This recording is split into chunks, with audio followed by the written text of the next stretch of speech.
Alors je suis David Alexis et je joue le rôle de Fagin dans Oliver Twist.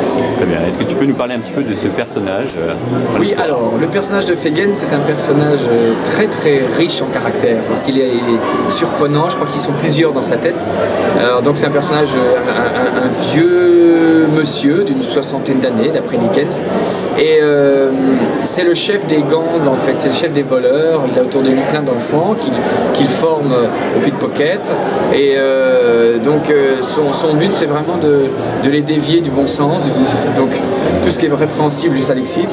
Et il fait la rencontre d'Oliver Twist. Et donc Oliver Twist va être pour lui une sorte de cerise sur le gâteau parce que c'est un petit jeune qui est innocent, qui est malléable et justement ça va être pour Fagin une de ses proies potentielles.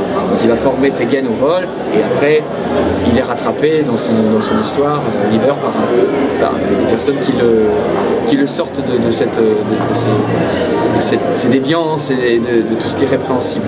Et voilà, donc Fagin c'est vraiment un personnage assez intéressant parce qu'il vit comme un ermite, il vit comme un tout petit animal, cloîtré. Je pense que d'être entouré par ses enfants qui sont vivants, qui sont mobiles, qui courent, qui partent à l'extérieur, c'est une manière pour Fagin de toucher un petit peu à la liberté, mais il en a peur de la liberté, donc c'est pour ça que c'est un personnage paradoxal et en même temps riche.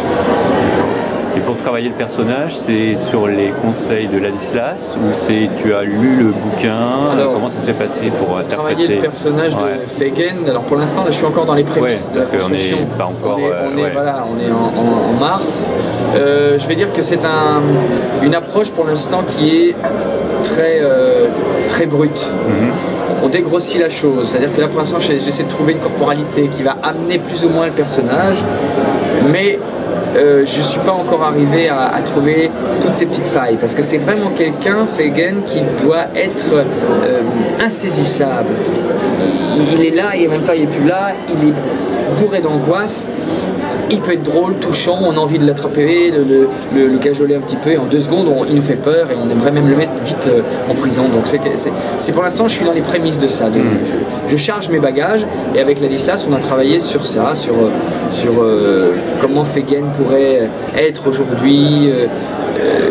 Voilà, quel rapport il a, transfert avec les enfants, est-ce que c'est encore un enfant, il n'a pas grandi, est-ce qu'il est resté dans son état, voilà, on est encore en train vraiment de travailler sur tout ça. D'accord, et dans l'histoire justement, telle qu'elle a été développée, on voit ces différents aspects qui apparaissent, cette révélation des traits de caractère au fur et à mesure. Oui, parce qu'au début, c'est quelqu'un de calme, on croit que c'est quelqu'un de calme, et puis quand ses enfants lui ramènent l'argent, alors il est passionné par les foulards, toutes les belles étoffes, donc il sent...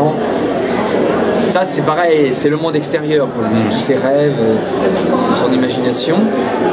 Mais tout d'un coup, quand Oliver arrive dans sa vie, il y a Saxe qui est aussi intéressé par Oliver parce qu'Oliver, il est facile, il peut aller chez les bourgeois le laissent entrer parce qu'il est propre, il paraît innocent. Et là, Fagin commence à baliser parce que l'élève qui a été Saxe le dépasse. Parce que Saxe est un ancien garçon, un petit enfant qui a élevé Fagin. Donc quelque part, c'est le maître qui reprend, c'est l'élève qui reprend la place du maître. Et là, Fagin à ce moment-là, il est un petit peu perdu. Et là, les caractères du personnage arrivent.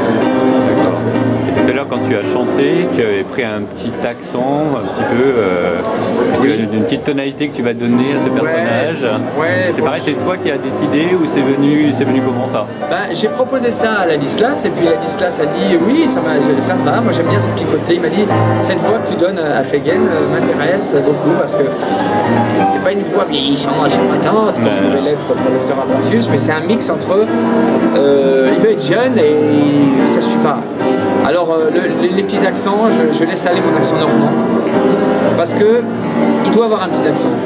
Je dis pas qu'il faille lui donner un accent forcément accent très connoté juif. Non. Voilà, je pense que c'est. Alors après, si Ladislas le demande, on pourra le faire. Maintenant, pour le moment, il me demande pas ça. Pas caricatural non plus, quoi. Il montre vraiment toute liberté pour ça et c'est incroyable parce qu'on travaille à deux. Il n'y a pas de cloison entre le metteur en scène et l'acteur.